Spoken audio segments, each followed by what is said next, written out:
Ok, présentation du WOD 4 des individuels pour les Frankton Battle.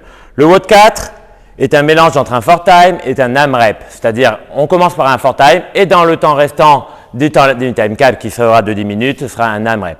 La première partie, donc il y aura deux scores.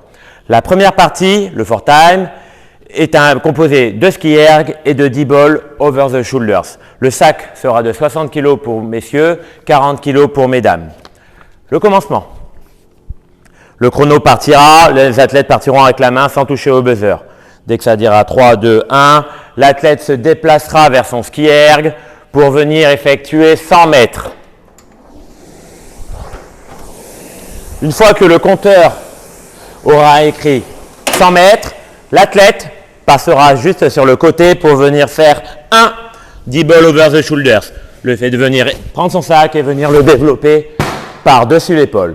Une fois qu'il a fait 101, l'athlète retourne sur son ski erg en remettant lui-même à zéro son ski erg.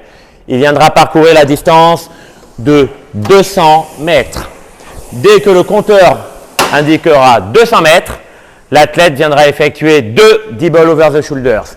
Il aura l'obligation de venir à présent alterner les épaules. Épaule droite, épaule gauche.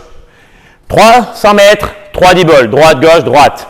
400 mètres, 4 10 balls. 500 mètres, 5 10 balls. L'athlète retourne à son buzzer sans forcément appuyer sur le bouton, simplement en touchant le buzzer.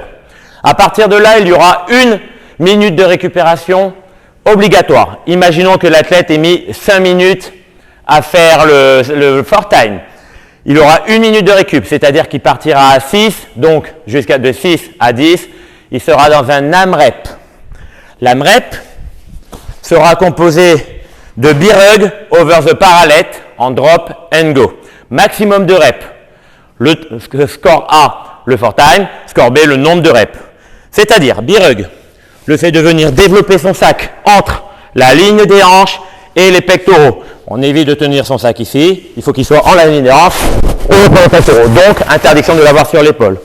L'athlète va venir se déplacer par-dessus sa parallèle avec les deux pieds. Dès que les deux pieds auront touché le sol, l'athlète drop et recommence.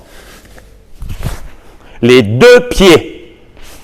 Si l'athlète veut aller trop vite et fait ça, c'est un no-rep et il doit reprendre son sac pour recommencer de l'autre côté. Imaginons que son 4-time du coup est de 5 minutes, 1 minute de récup, il est parti à 6 et en 4 minutes il en a réalisé 40. Son score sera de 5 minutes et de 40 répétitions. Donc deux scores totalement différents.